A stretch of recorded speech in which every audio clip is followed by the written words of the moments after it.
Welcome to the Basics of Photography online tutorial.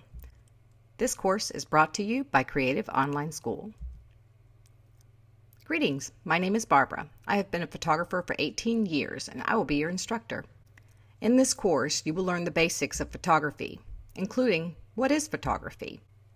You're also going to learn about the exposure triangle, ISO, aperture, shutter speed.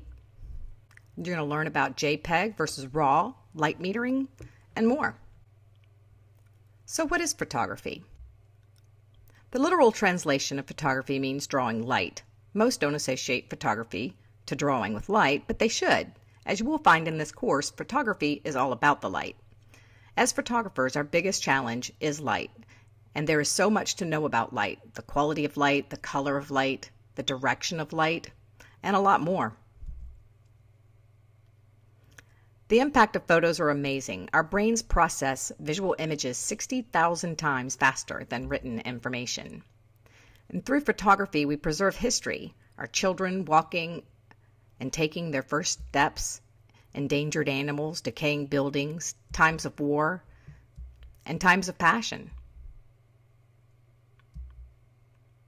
These famous images definitely give you a feel for the impact of photography and how capturing this slice of life is telling a story.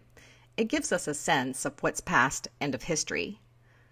I believe we inherited the art of photography from painters who preserved history with a paintbrush rather than a camera.